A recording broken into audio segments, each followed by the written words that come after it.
बरायबाय लोगोफोर, दिनैनि गोनांथार भिडिअआव दिनैनि बे भिडिअआ जागोन हाथाइ सानाय एबा हाथाइ सानाय जेंनानि सायाव। लोगोफोर, जोंनि हाथायाव एम्फौ जानानै एबा बेक्टेरिया जानानै जोंनि हाथाया ओरैबायदि सायो। जों बे हाथाइ सानाय एबा एम्फौ जानायखौ बोरै सोखानो हायो, बिनि राहा नागिरै जों गोबां समावनो डाक्टारनि खाथियाव थाङो आरो सानाय सुनायनि मुलि जायो, नाथाय जों नांगौ बायदि जों मोजां मोना एबा सानाया साननैसो उनावनो ग्रोब सिखांफिनो।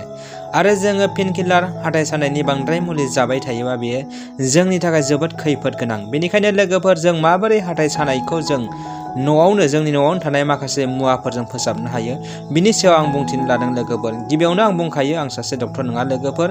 आंहाबो हाथाइ सानाय जेंनाजों मैखोमै मोगा-मोगि जानांनायलाय बिनि राहा नागिरै आं दिनै बे सलुसनखौ एसेबाबो मोननो हादों। बेनिखायनो आं सानदों लोगोफोर, नोंथांमोननि सेराव आं बे बाथ्राखौ शेयार खालामोब्ला, भिडिअनि गेजेरजों बुंथियोब्ला गोबां सुबुंफोरानो माबा मोनसे राहा जागोन। आरो हाथाइ सानाय जेंनाया जोंनि थाखाय जोबोद गोरलै आरो बयनावबो जानो नागिरो। बेनिखायनो लोगोफोर, नोंथांमोना बे गुसुं भिडिअखौ नायलां।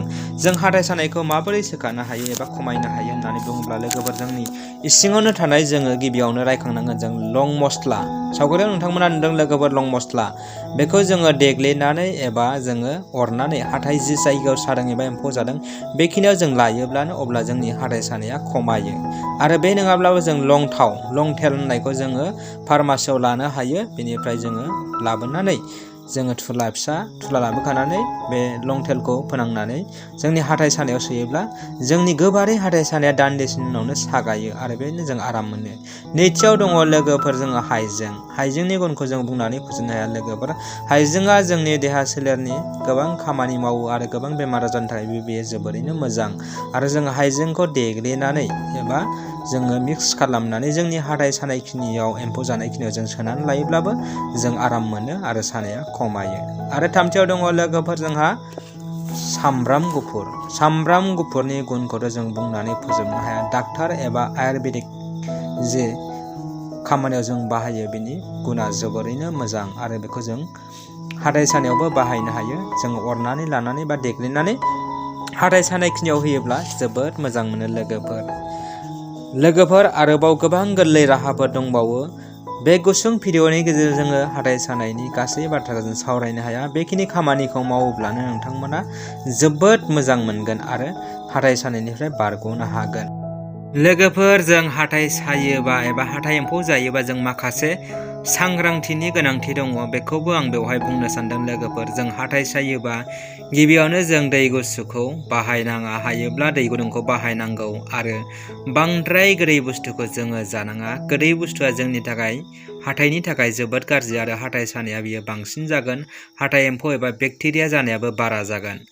बेनिखायनो गोदै बुस्थुखौ बाहायनाङा। लोगोसे जोङो फान्थाव, बायगन आरो गरसि बेफोरबायदि माखासे ओंख्रिफोरखौ जानाङा। जुलाफि आरो गोदै मुवा बेसाद बानायनायखौ जों बाहायनाङा। आरो लोगोफोर, जोङो मोनसे सांग्रांथियाबो जोबोर गोनांथार। जोङो जेब्लाबो ब्रासखौ जोङो गोबाव सम बाहायनाङा, दाननै दानथामनि बांसिन बाहायनाङा। बेजों लोगोसेनो लोगोफोर, जोङो ब्रासखौ माबे समाव होनाया मोजां, जोङो ओंखाम जाखांनायनि उनाव हरावबो जों ब्रास बाहायनांगौ। आरो जाखांबा लोंखांबा जोङो खुगाखौ साब सिखोन खालामनांगौ, अब्ला जोंनि हाथायाव एम्फौ जाया। बेबायदिनो हाथाया जुदि फारसेथिं एम्फौ जायोबा बियो बेक्टेरिया जायोब्ला जोंनि हाथाया सेवख'लाङो, मोनसेनि उनाव मोनसे सेवख'लाङो। ओरैनो जों लकेल रावाव, गामियारि रावाव जों हाथाइ एम्फौ जानाय बुङो, नाथाय मेडिकेल एबा डक्टरफ्रा बेखौ बेक्टेरियानि थाखाय जायो बुङो। जिखिनि जाया मानो लोगोफोर, जों बेखिनि सांग्रांथिखौ लायोबा जोबोरैनो मोजां। नोंथांमोना जुदि हाथाइ सानाय एबा एम्फौ जानाय जेंनाजों मोगा-मोगि जायोब्ला बेफोरखौ जों गुरुत्थ' होनांगौ आरो बेफोरबायदि गोदै मुवा बेसादखौ जों मोनजायाखौनो बुंनांगोन। साहाफोर लोंनायफोरखौ जोङो बन्द' खालामनांगौ लोगोफोर। नोंथांमोना जुदि आंनि चेनेलाव गोदानै फैदोंब्ला बा दासिमबो साबस्क्राइब खालामाखैबा अननानै हारिमु इउटुब चेनेलखौ साबस्क्राइब खालाम। आरो जायफोर बे भिडिअखौ मोजां मोनदों अननानै लाइक होदो आरो लोगोफोरनो शेयार खालामदो। गोजोन्थों लोगोफोर।